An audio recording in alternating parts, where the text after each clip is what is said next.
Good evening, everyone. We'll call the Committee of the Whole meeting, Village of Westmont, to order for November 1st, 2012. Can we have a roll call, please? Mayor Ron is absent tonight. Mayor Pro Tem Scott. Here. The clerk's here. Trustee Emery. Here. Trustee Fleming. Here.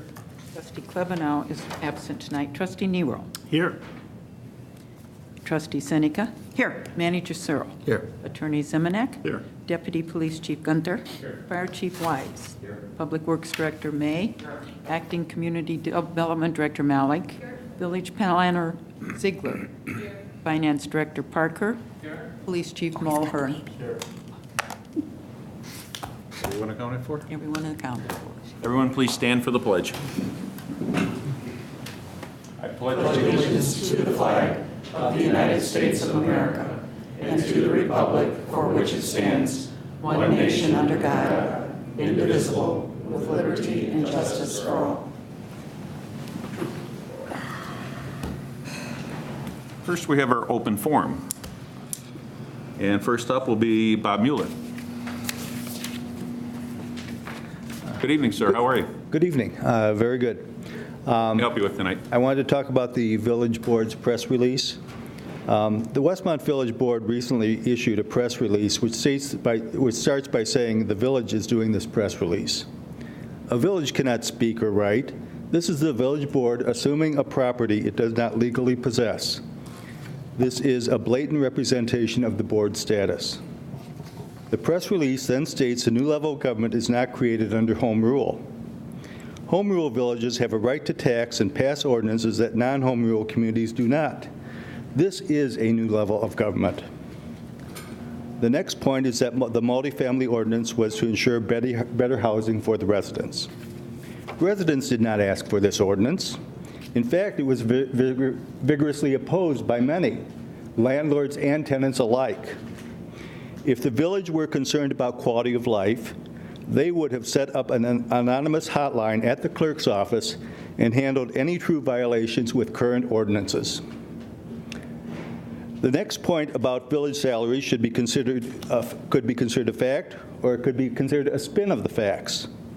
The board would go through layoffs just before a contentious issue like the Home Rule issue goes to the ballot. This says nothing about expenses to former employees or what would happen after the election. The fourth point, that the Home Rule does not supersede the U.S. Constitution, goes back to the second point. The Fourth Amendment in the Bill of Rights provides the public with the right to be free from unreasonable search. The right is generally based on the premise that everyone is entitled to a reasonable right to privacy. The Village Board has stated on several occasions that they would resort to administrative ordinances or administrative warrants if tenants refuse access to their apartments. This is a constitutional violation. There is no reason to believe the recent press release and the board presentations are anything but misleading, an abuse of power, and an inappropriate use of village resources. Many of you may have received a mailing recently that lists all the problems with Home Rule, and then it said, vote no. That shows how confusing the question is and why the board did the wording they did. They intended to confuse. Luckily, the group has time to correct the error, and they are going to do that. Remember, vote yes on Home Rule, get rid of it. You won't have another chance for another 2 years. Thank you. Thank you, sir. Okay.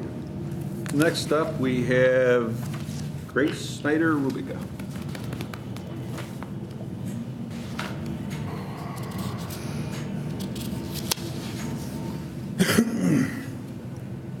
Good evening. I'm here to speak. My name is Grace Snyder-Kubica. I am a resident landlord. I live at 547 West 61st Street. I own a 4-flat. I've lived in this town since 2001 and have owned and operated that building. I want to speak to you on the multifamily ordinance. First, from the landlord's point of view, the Landlords Association, well, in fact, the whole village, we were given to understand that, in fact, all of the buildings, all of the apartment buildings in Westmont would be inspected, top to bottom, everyone, a 10% type thing. As it turns out, it's not happening that way. I would very much like the board to oversee this particular, whatever it is, this inspection group. It seems that there are some landlords, myself included, that are being inspected every year. And they seem to be a landlord with one building or two buildings, whereas it took 2.5 years for them to get into Eagle Creek, which was in fact one of the quote unquote problems that caused, or was the reason for this multifamily ordinance that was so necessary to have it because of Eagle Creek and the ponds and all that stuff. They've gone through the ponds pretty well. Quite a few addresses have been assessed, but there's only been a few in Eagle Creek, and that is an enormous complex. So if it took them 2.5 years to get to their problem, it needs some overlooking. I would appreciate that. So much for my comments for the landlord group. I brought my cheat sheets. I have CRS. Can't remember stuff. We get older. As a resident landlord, I'll speak to my situation. I've been inspected twice before, and I have another one coming up. Last December 2nd was my second inspection. There are minor violations. The gutter thing fell off, on the bottom from the runoff. I had a broken window on the side of my garage that I didn't know about, so that was good to know. A railing was loose. These are all minor things. I get the impression that it's an easy one. So maybe that's why, or else I'm either the most favored person or I'm persona non grata. I'm not too sure which it is. But at any rate, this is my home. I very much resent invasion of my privacy. And the people that live in my building, it is their home. It doesn't matter if you own a condo or a townhouse, or you live in an apartment, where you lay down your head at night, that's your home. This ordinance is an invasion of privacy.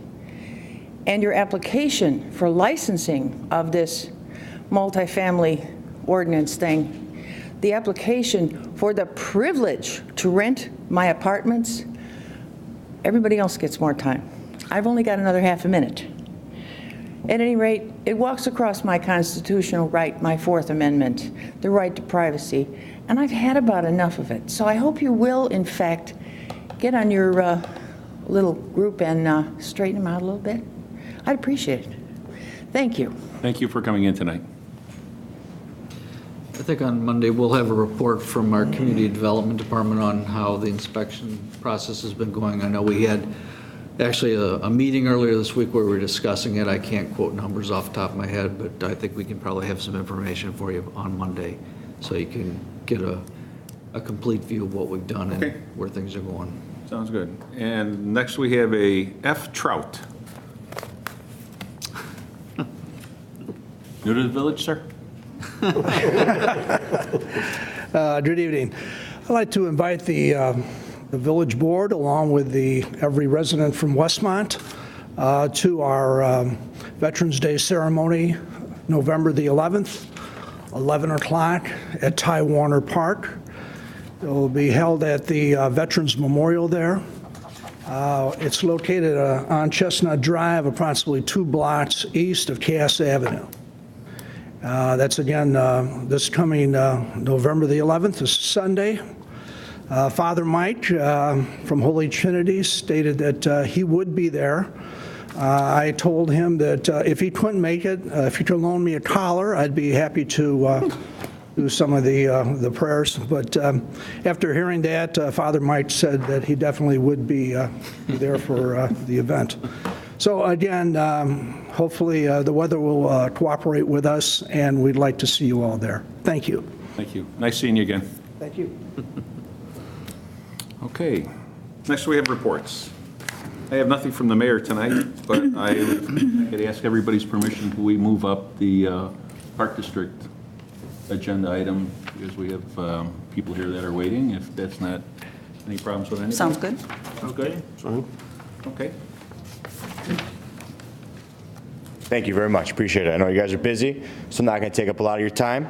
My name is Steve Golombieski. I'm the Assistant Superintendent at the Westmont Park District, and I'm here to talk to you about holidays. I know Halloween just concluded, but we got to switch modes right away.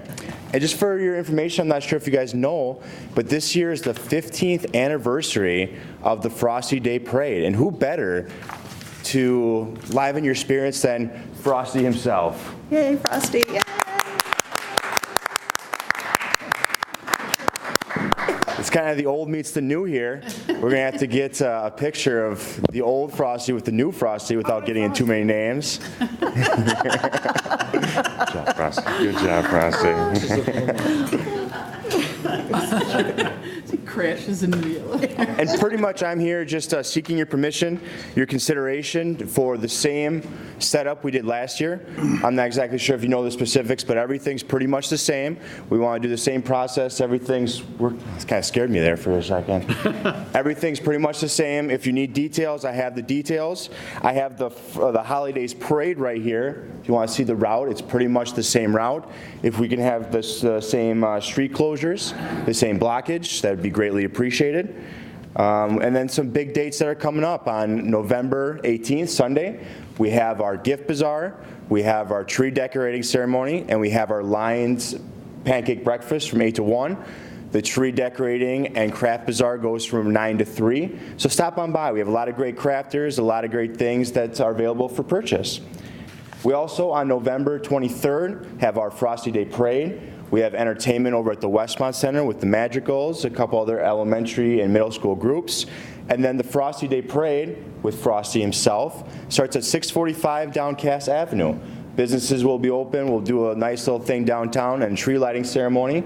We'll have Santa there, as well as entertainment and hot chocolate. Then, of course, on November 24th, we have the 5K race, which you see right there. And after that, we have a whole bunch of more activities. Every Saturday in December, starting December 8th, we have activities. December 8th, we have the Adopt a Husky group coming out. We have the Trackless Train. We have the Bishop's Wife performed by PVPN. That's all located over there on the administrative building and the community center. Then December 15th, we have the Westmont Swing Choir, as well as our silver screening of the Muppets Christmas Carol. And then we're going to switch gears on December 22nd and do our Grinch Jubilation Night over there. We're going to mix things up, make it the Jubilation Cave, and put a nice little different and unique spin on the Christmas events. So again, with your permission and consideration, we'd like to go ahead and offer the same things, if that is okay with you guys. And some of our sponsors too, just quick sponsors, the Westmont Auto Mile has been great. We have the Center for Dance, Safeway Insurance, the Rotary and Lions Club, Inland Real Estate, also known as the Merchants of St. James, and the Clarendon Hills Bank. They've been very good helping us out. We have many more sponsorships, but those are our top-level sponsorships. Okay. All right. Thank you very much for your time. I know Frosty appreciates it. If you know anything else from me, you know where to find me. I'm at the Park District. And thank you very much. You guys have a good night. Thanks, Frosty. Thanks. Thanks, Frosty. Comments or questions? Must have been a rough summer. Looks like it's lost a little weight. I want to see the old and the new together, though. He doesn't wear clothes. All right, then we'll put that on the agenda for Monday. It's non-genetic. It's non-genetic. Yeah, but it's like, Okay, items to be removed from the, oh, I'm sorry, got to go to the clerks. I just wanted to say there was a terrific turnout on Saturday for the trick-or-treat trail. I think we had about 800, 1,000 kids, a lot of kids. And last night, I had a lot of trick-or-treaters, and they were so polite. They were such a nice group walking around. Our finance ordinance for tonight is $1,127,991.01. And also, I want to remind all residents that during the month of November, you get 2 free leaf bags every week, every pickup garbage day. So don't forget to put your leaf bags out, 2 free the whole month. So that's all I have tonight. Thank you very much. Our attorney. Thank you. Yesterday, I emailed to the board the Integri's natural gas agreement with a request this be added to the agenda for a vote on Monday. I think Steve May is here to talk about that in a little more detail, but the essence is that it's an alternative provider of natural gas to certain village properties in order to provide a cost savings to the village, and there is no cost to the village for entering into this agreement. Right, John, it was pretty good. It was the same vendor we used when we did the electrical consolidation and solicitation for alternative vendors. We have 4 small gas accounts that qualify for this. 4 buildings would include the depot, the water meter portion of the water plant, the whole west end of that building, and 2 locations at the street division, including the shack that's underneath the tower. So just doing the analysis, just for the, approximating the value of this, using, the pricing now and reflecting it to our usage in 2011, we anticipate it'll save cumulatively about $500 a year in gas cost. They are small gas accounts, but it's worth doing. Sounds like a plan. Questions, comments? Thank you, Steve. Put that on the agenda. That's all I have. Okay. Manager. Just several things I wanted to mention. On the theme of home rule, this morning we made a presentation to the Downtown Westmont Business Alliance at their invitation over at their meeting this morning at 8 a.m. Have another presentation, informational presentation planned for this Saturday at 1 o'clock at the Westmont Library. And then the final one that we'll be making will be here on the 5th at the village board meeting. So I just wanted to get that information out. I was also asked to mention a couple of other fundraiser events that are coming up, kind of relating to Holidays theme. The Westmont Rotary Club is sponsoring the Holidays 5K run November 24th, and pre-registration will be accepted until November 19th. The race will start at 8. The proceeds benefit the Westmont Rotary Club, which has donated more than $45,000 in scholarships in the past 10 years to local high school seniors. Sponsorships are still available, and if people are interested, they can call 630-344-9140.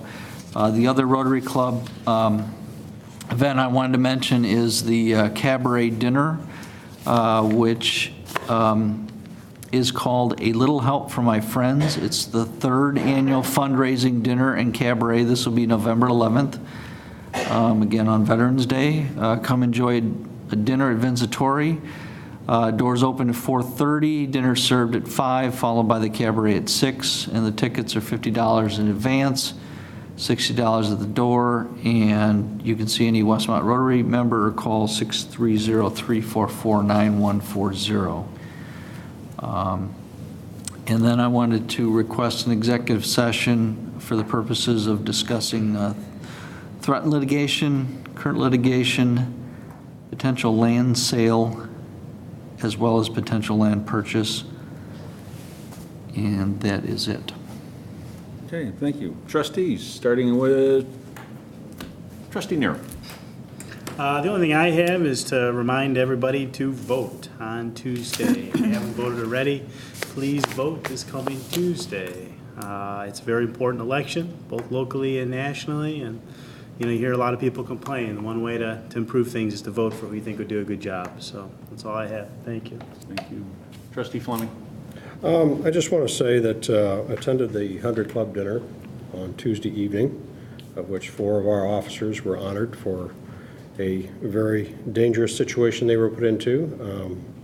It's a very, very good organization. They take care of families who if a member is deceased, or a police officer or firefighter, they make donations to the family, as well as they do numerous other good quality things. This was a great honor for these 4 gentlemen, and I think it was probably the largest group that had been at one of these functions in quite a while. So it was very well done, and I have to concur with Trustee Nero. Everyone, you need to get out and vote on Tuesday. It's very critical. It's crucial that you do so. There have been a lot of things happen over the last 4 years and recently, so best thing to do, go out, vote your conscience in the way you think things ought to be. That's all I have. Thank you. Thank you. Trustee Seneca. Thank you. Also wanted to mention that the Trick or Treat Trail was just a lot of fun. It was great seeing the kids out there, and the businesses participated very generously. It was just a wonderful, wonderful day. Weather cooperated too. Also, I don't know about Trustee Emery, but in our neighborhood, we had so many kids for trick or treating, the most we've ever had. And to the clerk's point, I don't remember the kids being so polite and thankful, and it was just a great group. It really made me proud to be in Westmont. And then lastly, I wanted to kind of piggyback off what Trustee Fleming said and congratulate the 4 officers that were honored for their acts of valor with the 100 Club, and that would be Officers John Majeski, Greg Hausner, Sean Ryan, and Dave Hamblin. And I'm hoping, Chief, that maybe we can have them come to a board meeting, and we can honor them in a board meeting. That would be great. And I just wanted to remind the Chair of Economic Development that there's a meeting. Thank you. On Wednesday. For next so Wednesday. You can do that. 9 a.m. And that's all I have. Thank you. Trustee Emery. Yes, just a lesson learned. The Trick or Treat Trail was fantastic. I was at La La Lee Bakery and handing out the cookies, and the Paladinos were taking the photographs for the costume contest. And it was pretty crowded, and I found out that when you wear vampire teeth, little kids are absolutely petrified of you. So I had to take my vampire teeth out in order to get them to come over to get the cookies. So word to the wise if you're doing the trick-or-treat trail. The other thing is, as a resident of Westmont, one of the things that we have 2 words which now come into our normal vocabulary are fact check. I got a flyer on my door, and so I did a fact check. The flyer said that it's the Stop Home Rule flyer, and it talks about Westmont voters not being able to vote on increasing taxes and regulations, uncontrolled borrowing, debt, hiring, and pensions. Westmont taxes have increased 67.2% from 2005 to 2010. So I went back 10 years. 2002, 10 years, including 2011. Taxes attributable to the Village of Westmont in 10 years have gone up just over 69%. Westmont Fire in 10 years has gone, from what I had here, $13 to $29. The biggest jump was the pension fund. In 2002, $99.62 went to the pension fund, and 2011, $268.31 went. As we all know, we are mandated by the state to fund certain pension programs, and we have to do that. This isn't something that we have decided would just be a wonderful golden parachute send-off for our employees. It is mandated by the state for state employees, especially police. So this whole issue of uncontrolled debt and pensions, talk to Springfield. And they say in here about raising taxes is not the way to address a budget crisis. And then it talks about home rule takes away your right to vote on taxes, unrestrained raising of taxes, allows the Westmont Village Board to tax. And then it has a couple of phone numbers. Glenn, if the overhead's on. You can see, if any of you got this, about how it talks about Stop Home Rule and Stop Westmont and its, uncontrolled taxing. Down here at the bottom, it says Citizens for Westmont. Call 331-625-5427. That's an unlisted cell number, and I happen to have a skip tracer who works for me, and they tell me that that number is a pay-as-you-go cell. It is not registered with a cell company, and I have not called it.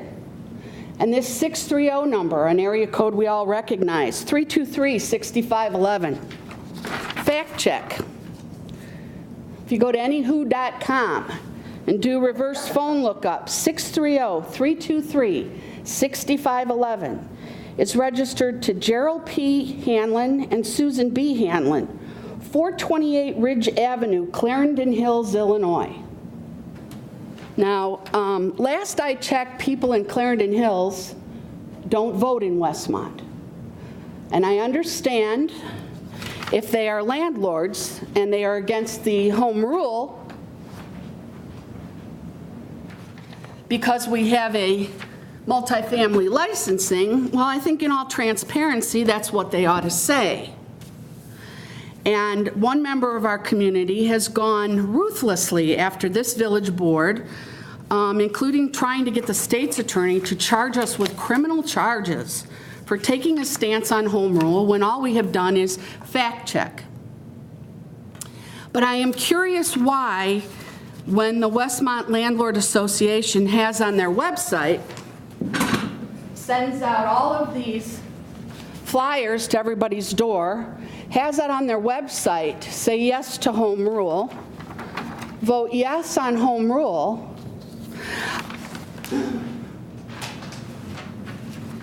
I think the Landlord Association, we know when it was formed with Dave Scroll and Bill Baum, it's a good association, they do good things. I'm extremely disappointed in one of our citizens who purports to know the law better than any of us, that he didn't tell them that when you are a not-for-profit, if you lobby to enforce legislation and spend funds, you are in high jeopardy of losing your not-for-profit status, and then you have to pay tax on all the income that you took in as a not-for-profit.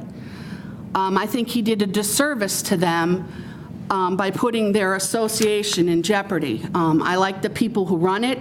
I know a number of them, and I'm just disappointed to see that he didn't tell them that part, yet he tells the village board we should not take a stand on things. So that's my fact check for the night. Yes, Mr. Searle? I just had one comment about the 67%, and, you know, that has come up at a couple of presentations. There's been some questions. We went back and looked historically, and, you know, there is growth attributed to the AAV over time, and the way the township applies the, changes the rate to apply for the tax that's being levied. And we did a historical check going back to 99 to 2011, and our actual percentage increase was 120%. And then this time period that they picked, 05 to 10, was about the 67%. But if you look at the period of time since we become home rule, it's dropped. And, you know, that information is not provided to the residents as well. It's dropped down to another 40-some%. And as I've talked about in my presentations, the board's commitment has been to stay within the tax cap, except for that portion that we're legally obligated to spend to meet our legal obligations for the police pension fund. And again, and I'll probably talk about this on Monday, you know, you look at these trends and it tells a different story than this one little statistic that they throw out there. And then you combine that with the fact that the board has been able to increase our cash balances, and that we've been able to cut spending and cut our salary and our payroll. I think you've got to look at the whole picture. And if you just take one number like that and you take it out of context, and certainly you're not comparing it to other taxing bodies as well during that period of time, I think you'll find comparable, if not larger numbers. Right, because even the villages, what the village board has done, suggested for a tax levy this year is less than the other taxing bodies substantially, percentage-wise. The press release that was commented on was purely an attempt to try to address some things that were inaccurate. Right. And we the village and the city writes press releases all the time. All cities and villages do, so I don't think that's unusual. Well, I mean, we have constitutional rights too. You Well, get right down- we have an I understand obligation. we have an We have an obligation. obligation to put out factual information. Well, yeah, we do, and that's what we do, but unfortunately, in some cases, it doesn't come back the other way, so to speak. No, and this village has decided to do something that the state hasn't been able to do, and that's take care of the pension. And that, take care of their residents. Take care of the residents and give them the services that they expect and they need in this town. And last I checked, I mean, if we have to cut services for any reason, people in Clarendon Hills aren't going to be affected if they No, don't they're get not- their they're not gonna streets plowed suffer. or there's not enough police officers on the street. Nope. Ready to go on with Thank you. No problem, no problem. I have a few things I'd like to say. Thank you for Trustee Senek for reminding me about the Economic Development Committee meeting next Wednesday at 9 a.m. here in the Village Hall. I want to read a press release from the Westmont Special Events Committee. It says, planning meeting and open house November 12th, on Monday, November 12th, 6:30 p.m. at Westmont Center. There'll be a community events planning meeting in which the entire community is invited to partake in a discussion regarding plans for 2013. There will be an opportunity to learn about the various community events, make suggestions, and even sign up for some free raffles. Once again, this is a meeting open up to everyone. On May 11th, next Friday, we're going to be starting the recycling program again. It'll be offered on the second Friday through December. And then drop-off hours are at 7 a.m. to 1 p.m. over at Ty Warner at the Annex parking lot, Blackhawk and Plaza. Westmont High School has its fall play coming up. It's called The Odd Couple. It's November 9th through the 11th, and there's two versions of it. There's a all-male version and an all-female version. The all-male version is on the 9th at 7:30 p.m. and 2 p.m. on the 10th, which is Saturday. And the female version is November 10th at 7:30 p.m. and November 11th at 2 p.m. And my daughter's in the all-female version. So we look forward to seeing the high school. They always do a great job with their plays. If I could find out from Shannon if we have any updates on the pole farm with Commonwealth Edison. I had I can give an update. I had a call from a realtor who's handling the property across the street. We had a meeting yesterday with a representative of Commonwealth Edison. We had our arborist, Bob Fleck, participating in that meeting. He had put together a diagram that he had submitted to them with some recommendations for vegetation. We had what I thought was a healthy conversation about some of the changes they wanted to make, and I think they were going to come back with a revised diagram.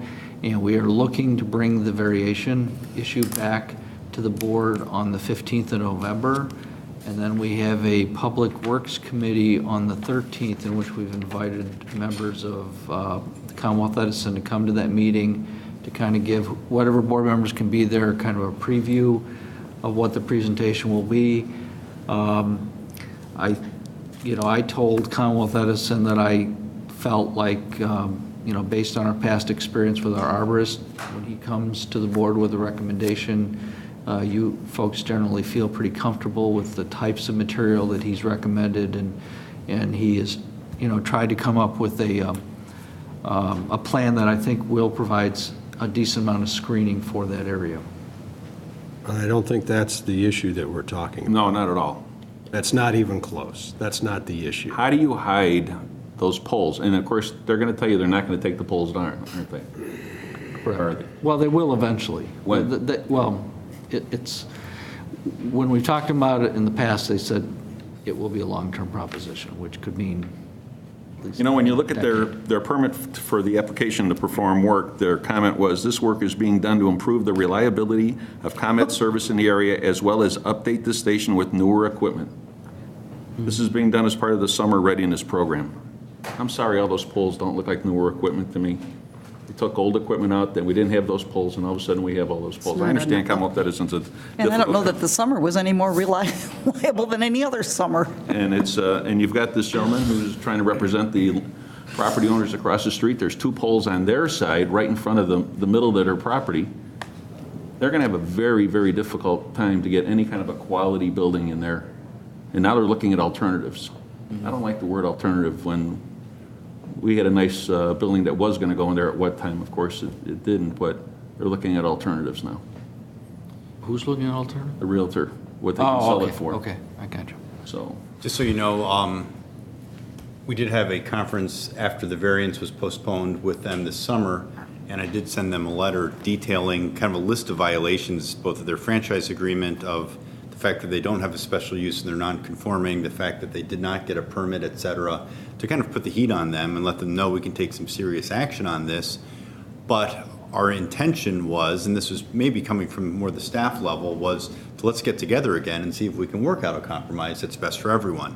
So I think that's what the discussion was, and it'll be up to you guys whether their compromise is sufficient. I thought I had some recollection that there was some question or discussion about some natural screening, and maybe I misunderstood that.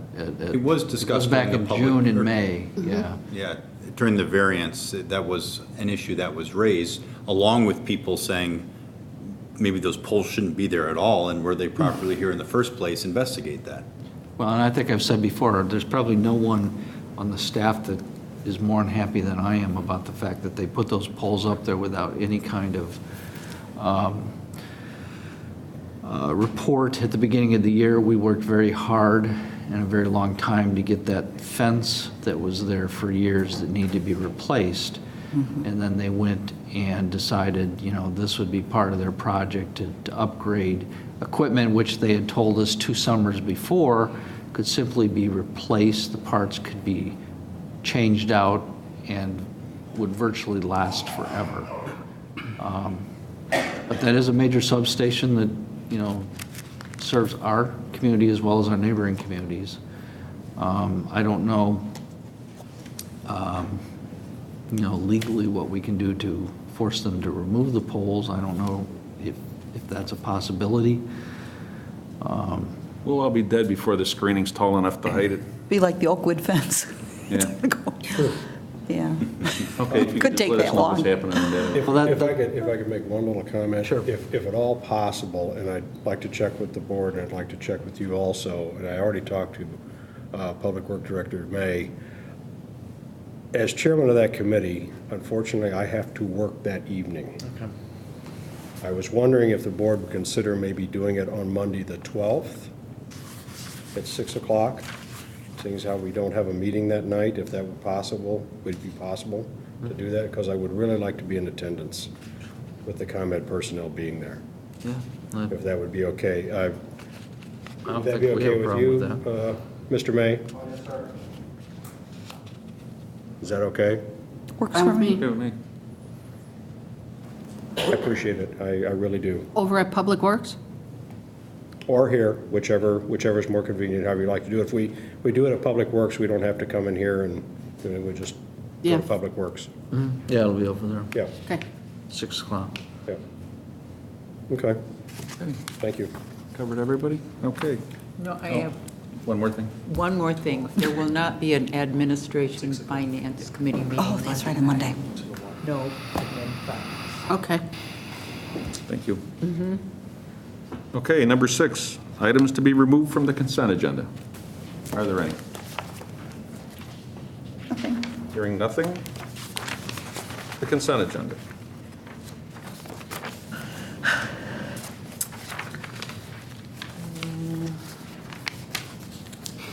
What do we got next here then?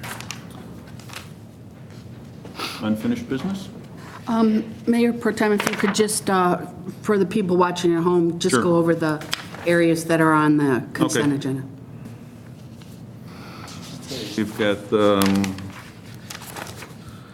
minutes, finance ordinance, purchase orders, one for $5,846 and another one for $10,038. Anything else? Okay, new business. 325 North Warwick. Leaseback lot coverage variance request. or to consider an ordinance approving a zoning code variance request from Dave Wiesbrecht to allow a lot coverage greater than 30% maximum allowed in a defined development moratorium area. Good evening. How you doing? Good. Yeah, I'm requesting a variance to be able to do what every other taxpayer in our town can do that doesn't live on Warwick Avenue. I'd like to cover the rest of my lot up to 40%, like everyone else in this town. But I can't because of a moratorium that's been put on my street and extended without talking to anyone on our street.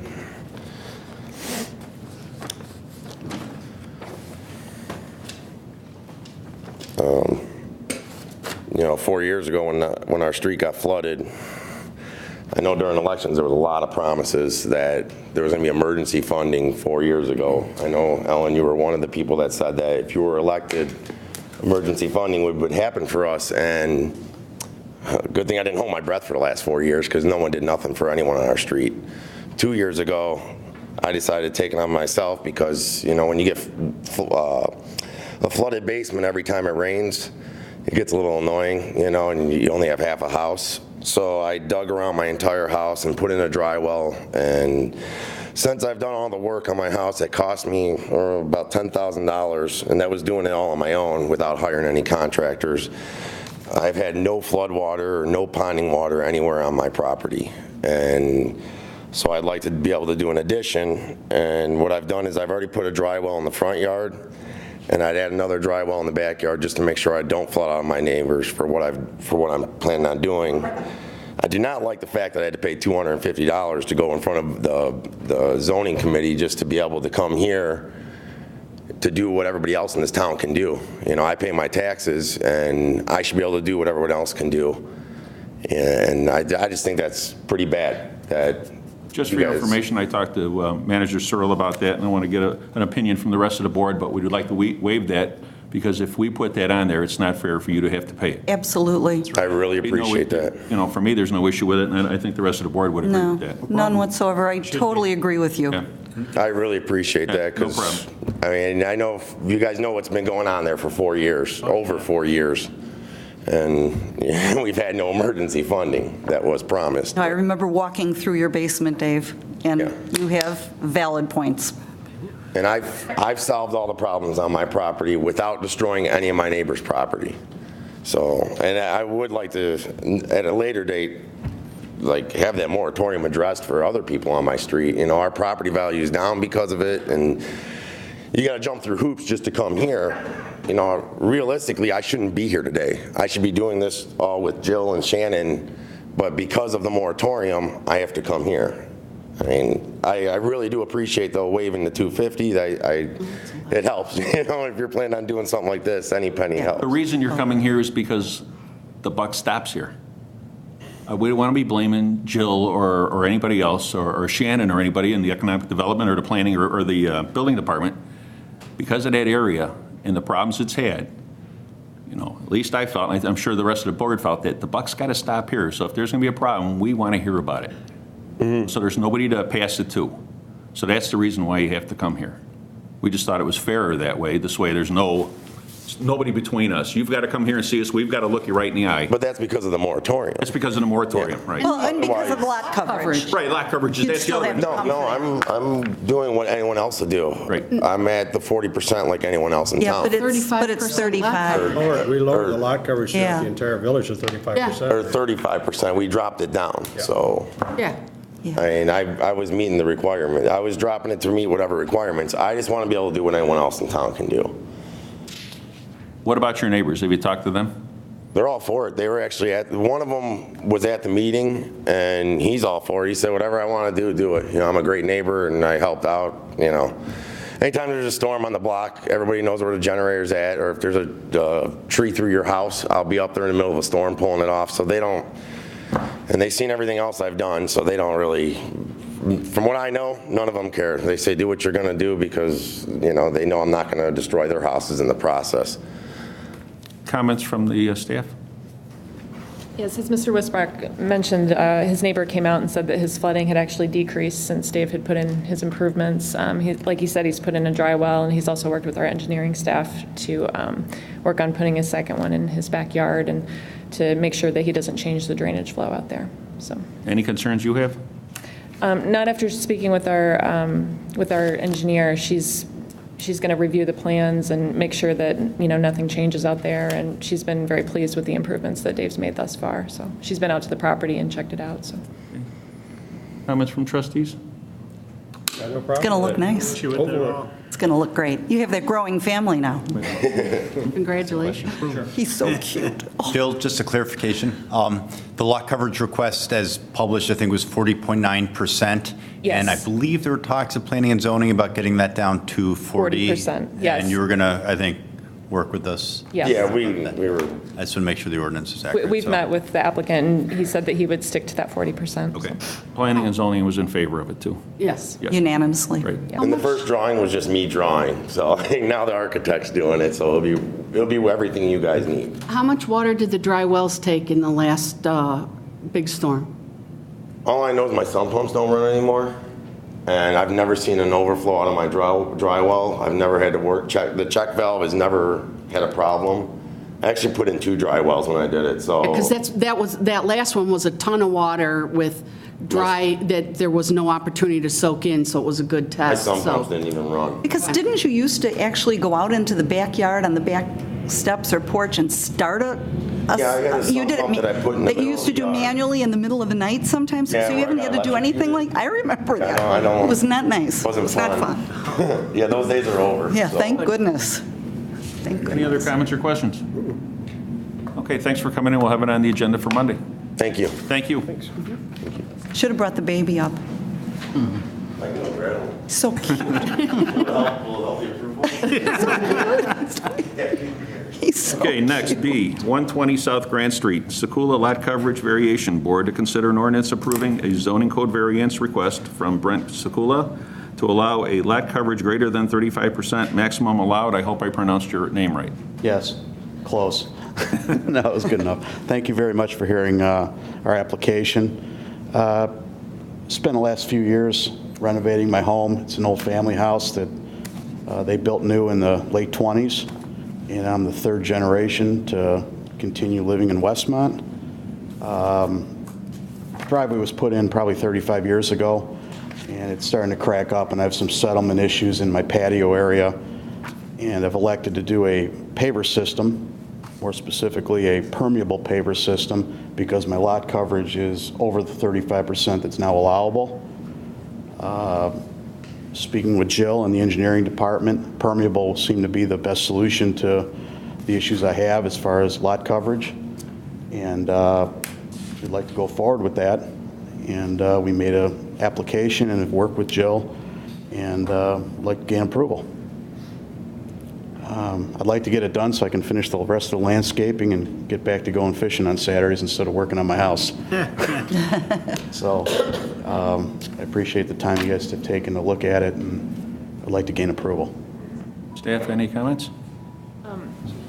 Brent's existing impervious surface is at 46%, and he's actually decreasing it to 43%. And with the addition of the pervious pavers, we feel that the situation on his lot will be even more improved. And our staff engineer has reviewed the plans and is supportive as well. It was also a unanimous recommendation at Plan Commission. Thank you. Good. Comments from trustees? Questions? Sounds good. Sounds good. Thank you. Okay, thank you. We'll put it on the agenda for Monday. C, 37 West Quincy, Cash Closet, special use request. Board to consider an ordinance approving the following request from Mia Curtis of Cash Closet to operate a high-end resale consignment shop featuring men's and women's clothing and accessories in a B1 limited business district. 1 for a special use permit, 2 for a development permit. Good evening. It's so nice to see you Welcome back. back. It's so Well, nice. it's unfortunate that I have to be back here twice. And I do want to say one thing. The people representing our village, if they're going to continue to be dishonest, this has been 9 months and going. I think it's unfortunate the way it turned out, and we need to do something as a village. I've had 9 months of wasted time, lots of thousands of dollars wasted because I was lied to, and not happy. That being said, because of Shannon, I'm here. I would have been in the town next door or the town next door to that. And she kept after me, and we're ready to go. So if I get approval Monday, I'd like to open Thanksgiving weekend. Is it the village? And I've held off the NBC News crew for 9 months now. They're not happy. I'd like to get them in. Could you just tell everybody what the problem was? Village? It was that building, wasn't it? It wasn't the village government, it was someone It else. was not the government, it was someone Thank you for but I think clarifying it needs it. to be addressed. And, you know, I've been here for 10 years, and I moved from Hinsdale and Clarendon Hills, and I could easily move back. If we don't have honest people representing the buildings we're renting out, we can't even compete with the towns next to us on any level. Find that in almost any town. That's I not agree. unique to Westmont. That can go in almost any town. It can, but I just had to make it known. You had a bad Well said and situation. I had a bad situation that was could have been somebody here. physically dangerous for my customers in the store. Unacceptable. That's all. Do you have any legal recourse? Just curious. It just probably wouldn't be worth my time or effort. Well, that behind you, we're happy that you're looking I'm at a so better happy. location, a much better location. I'm right next door to you guys. I'm thrilled. It's all about giving back, and give me approval Monday, please. We're excited. Comments from the staff? Nothing? No further comments. The Plan Commission was very supportive and was very happy that Mia is staying in the village. Good. Trustees?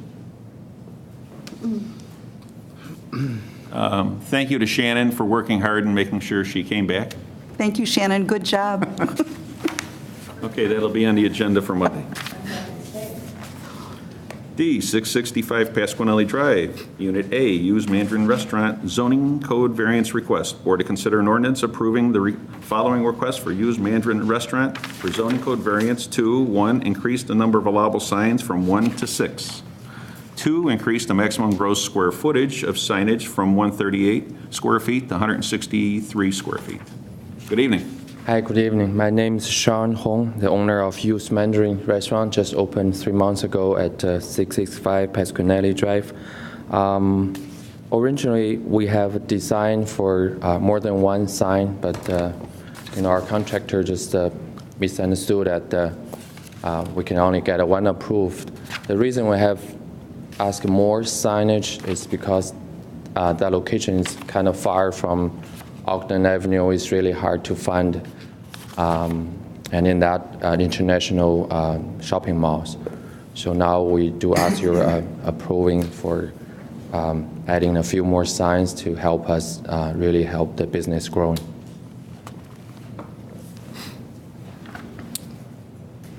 Used Mandarin has been in business in Schaumburg for 20 years, and they've been very successful. And the applicant is looking to increase his exposure, and the Plan Commission recognized that as well, and thought it was a tasteful design that worked well with the building, and they were very supportive.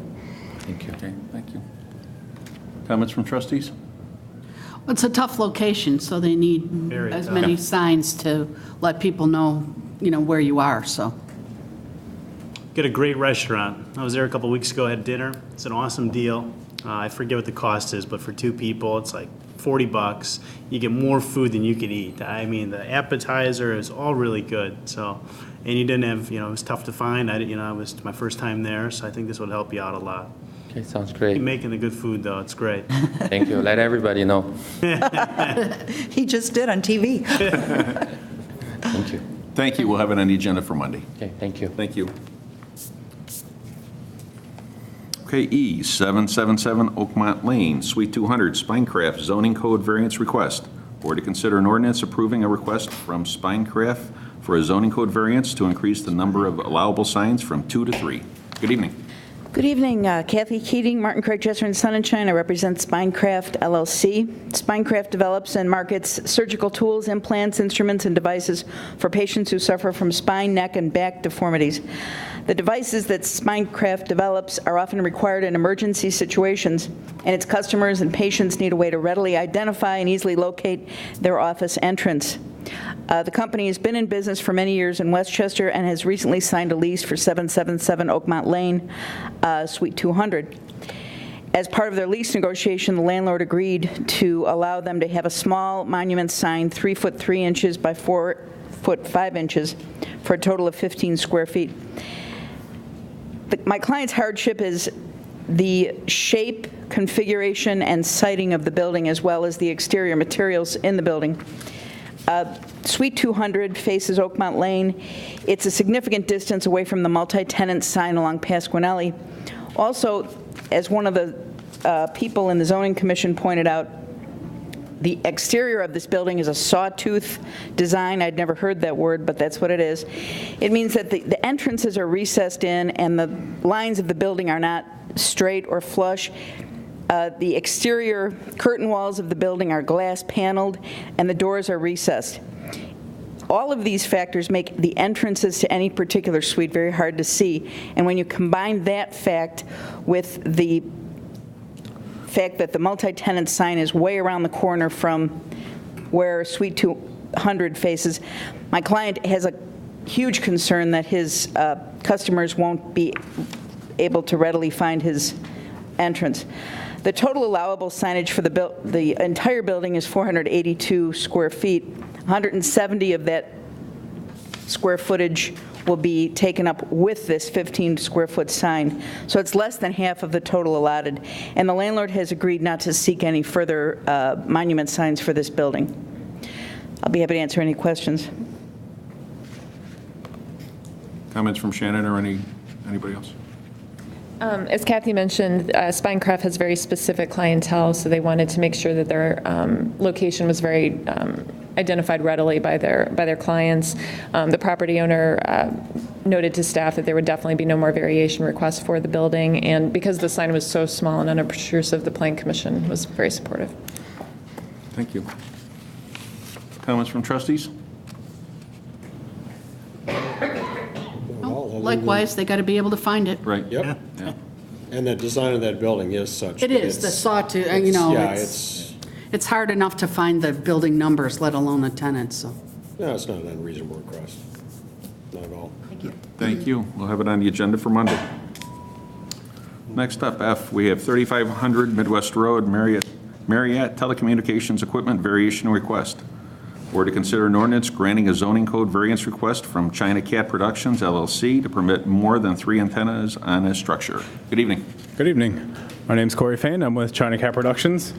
I'm here to request a zoning variance, as you mentioned, so we can add some antennas to the roof of the Marriott. We're working on building a wireless point-to-point network between a couple of our data centers. One of them is in Chicago, and one of them is in Aurora. So we kind of drew a line between those cities, and we said, how can we get a wireless network between these places? It turned out that the Marriott had some ideal roof space there. It's a tall building. It sticks up above the trees. It's kind of well hidden. So we approached the Marriott, and it turned out they have a roof management company. They have some other wireless companies who are also up there. We're looking to install a couple of very small dishes. They're just 2 feet in diameter, and they'll be set 10 feet back from the building, so they shouldn't be too noticeable from anywhere in the outlying areas. I'm happy to answer any questions you guys might have. I don't want to bore you with too many technical details, though, so let me know if you have any questions. One of the things I want to ask the staff is how many more antennas can that building handle up there? That's probably a better question for the structural engineers. They keep signing off on the plans. We also have a variation coming up next month from the fire department. They're adding 2 more as well, and it's been considered structurally sound up to this point. So, okay. Comments or questions from the trustees? Well, I likewise, I'm curious to how many we've got up there, period.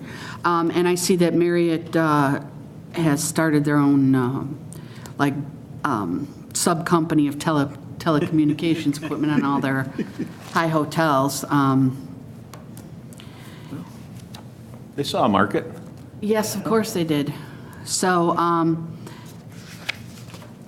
don't have any objection to it because I know I know the purpose for it, and it's just too small. They're small guys, 24-inch antennas. Okay. One lightning strike ought to pretty much take care of the whole roof, but If there's no other comments or questions from trustees, we'll put this on the agenda for Monday. Thank you for your time and consideration.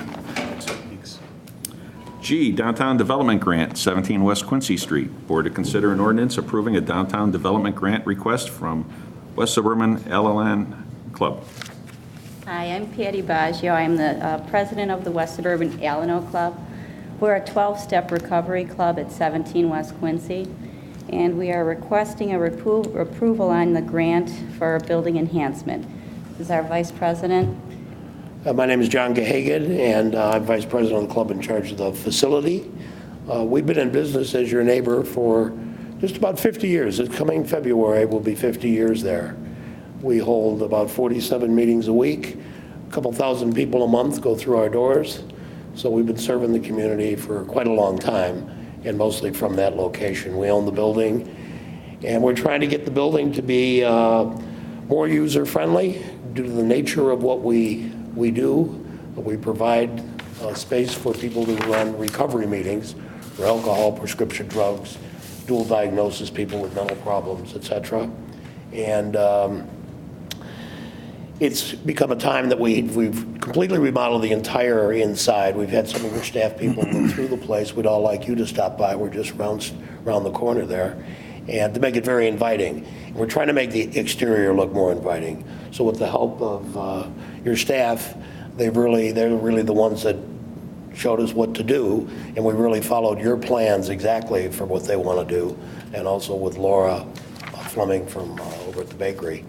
So it's really kind of all your design and coloring, etc. Bring it back to the 1930s look, and we're very excited about it. We're ready to get started next week to get the paint on before the holidays, and then the interior improvements are things that were required by law by you folks for the fire safety system. And due to the number of people we have in there, and we do run meetings from early in the morning till late at night, 7 days a week, it's appropriate that we have that system installed as soon as possible. So we really look forward to your approval. We agree with everything the village has done and all the support. Thank you. Shannon? Thank you. I just wanted to commend the petitioners for their willingness to work with staff and Downtown Development Grant member Laura Fleming. They, from the very beginning, met with us and her to talk about the details of this building. As most of you probably are aware, and for those listening at home, this was designed as a bank in the 1930s, and some of the characteristic features of that property have been lost somewhat over the years. So the improvements that the group are planning to make are going to bring back some of the smaller touches with light fixtures, some of the window trim, doing the sandblasting and some of the paint restoration that's much more in character for what the intention of the facade grant purpose was originally set up for. Just as a summary, the amount of the work that was budgeted by the group was just over $13,000. The committee discussion indicated that everything but the actual 4-year service agreement for the fire alarm panel would be technically allowed as part of the funding. So a total of $5,462.50 is before you. Comments or questions from trustees? Shannon, the canopies or the awning part, the print that's going to be on there that meets code, it's all the right size, and So here's a picture. It's in black and white. I'm just looking at that now. Yeah, they would be, I think this is a 30-foot wide building, so they would be entitled to 45 square feet, when this is much good. less. Yeah, I don't think there's any other identifying lettering on the building whatsoever on that facade. It's going to look nice. And due to the nature of our group, of our association, it is anonymous, and we're not looking for any big signage, although we want people to know where we are. And of course, we're right across the street from the train station. We're probably the most visible building next to the Village Hall on this corner block.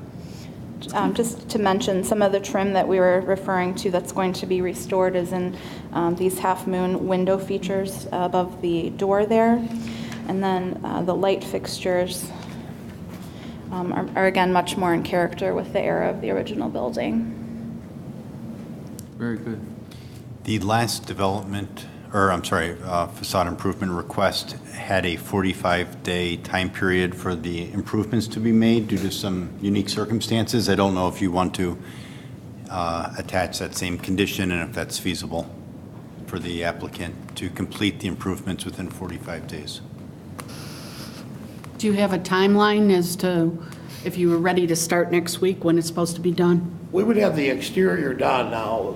Due to the nature of what we do inside the building, the time frame for that fire safety system is to have it installed by next July.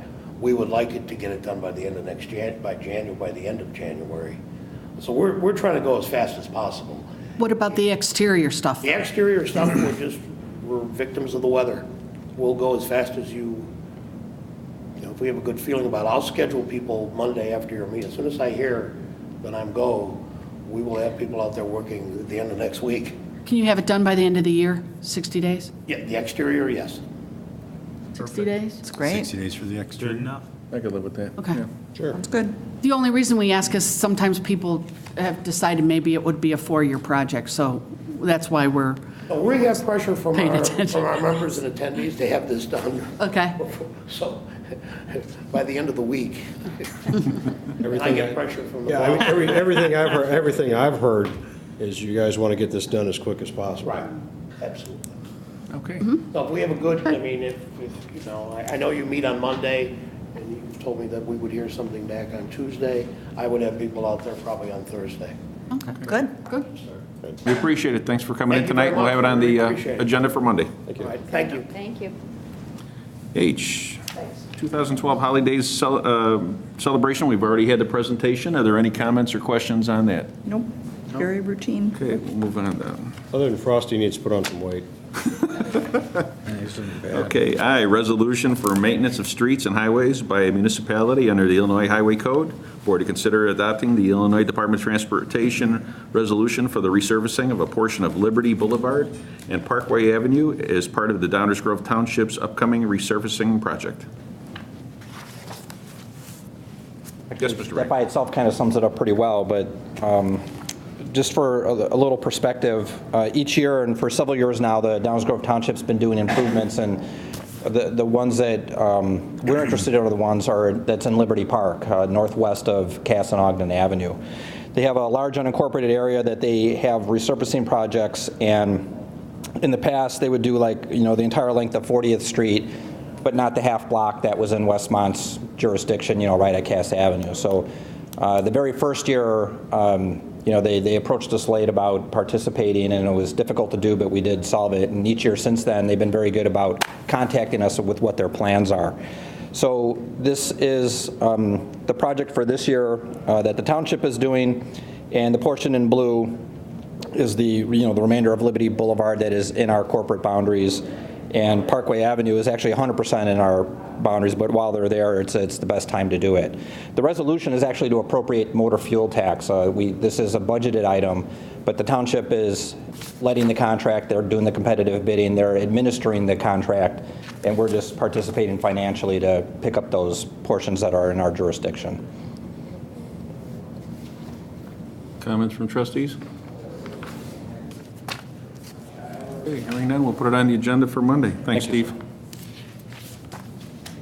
J, transfer of all village phone services to a new provider. Board to consider an ordinance approving a contract to Call One Inc. for all village telephone services.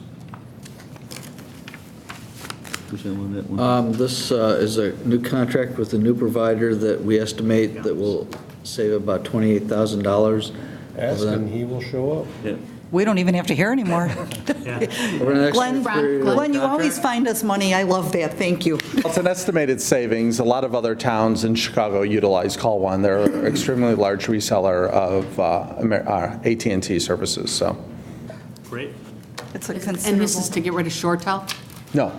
The phone system will stay the same. It just will change. We're currently with XO right now, and it'll probably change us back to AT&T for our phone lines. Oh, okay. Got it. Any other comments or questions? Yeah, one question I forgot to ask you when I was looking at this contract is, do we have an existing contract? Is there any penalty for getting out of our existing? Strictly a 30-day notice. We're totally out of contract on both this and our internet connection, and we'll be coming to you in the next 2 meetings we're going to be moving to Comcast for our internet connection on their fiber network. Okay. Saving more money with that? That will not save money. It will give us a bigger speed Better pipe for service. the same amount of money. Okay. That's good. Thank you, Glenn. Thanks. Have that on the agenda for Monday.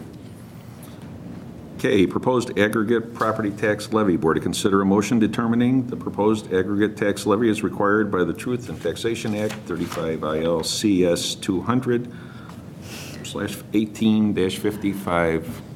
Hello, Mr. Parker. Hello, you have before you today the proposal for the aggregate levy of a total of $7,758,139. Excuse me.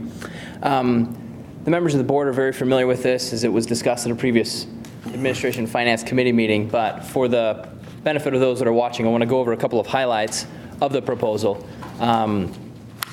As many of the members of the public are aware and the board's aware, the village board over the past several years has maintained its commitment to try to fund the police pension at the levels that need to be funded as required by the actuaries, was discussed earlier today. And then for the other funds of the village to try to levy the amount that would be appropriate under the tax cap law. So even though as a home rule entity we're not officially bound by that law, the village has tried to maintain that and follow it as if we were. This year, our estimate is that we will be about total, including the library, about almost $73,000 less than what would be allowed under the property tax extension limitation or the tax cap law. And the main reason for that is the police pension fund. As we have discussed at previous meetings, there's been some changes in state law regarding the amount of time over which that needs to be funded. And because of that, the actuary was able to perform some calculations which made it so that we don't need to raise our levy to the full extent that would be allowed under the property tax extension limitation law. And the village board has indicated their interest in passing that savings on to the residents rather than using it in some other portion for the village. So the bottom line is, based on our estimates, the residents and taxpayers of the village will be able to pay a little bit less taxes than had we gone to the full extent allowed under the tax cap law. So we're about $72,000 less than we could be.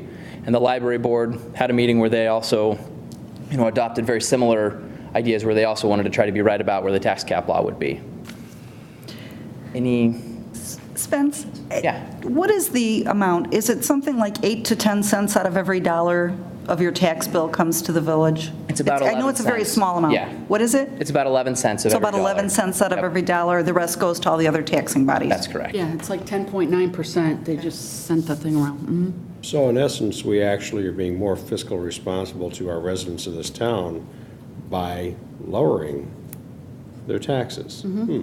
What a novel thought. Well, when the tax bill comes, they automatically think it's us. It's very little us. I know, it's abhorrent if you look at it and look at the taxing bodies that are in there and what they actually put in play, which is what the village does.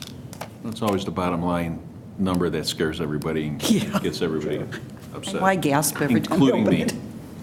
Spencer, you want to mention the public hearing on this? Yes. So the way that this works is this is the first step in the process where the village says this is the proposal, and then typically under the law, if we were extending more than 5%, if we were levying more than 5% over the prior extension, we'd be required to hold a public hearing.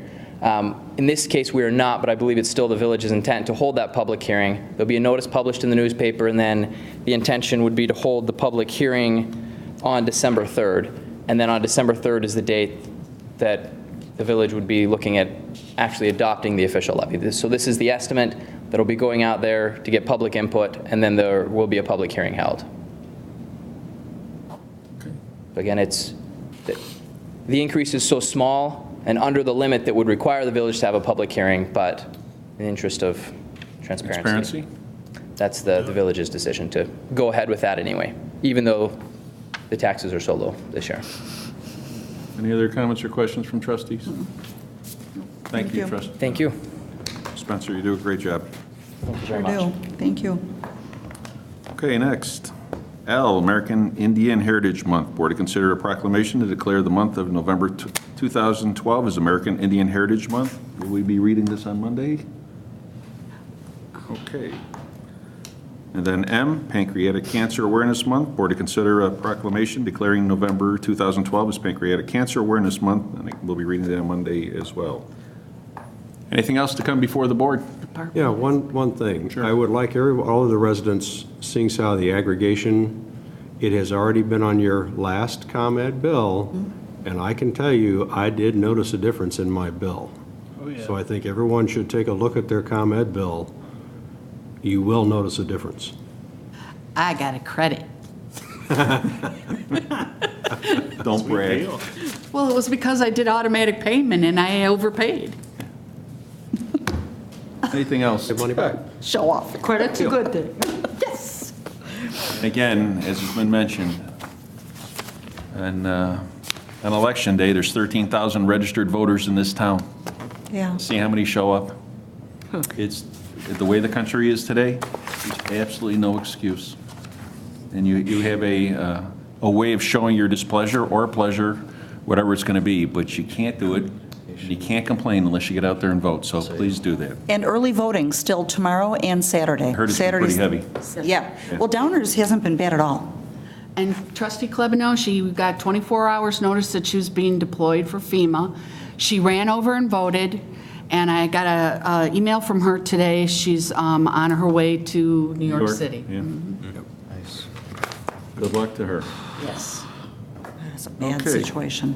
Nothing else to come before the board, then entertain a motion to go. We've got a request to go into executive session for potential litigation as well as potential land sale. Anything else, sir? Current litigation and potential land purchase. So moved, Emery.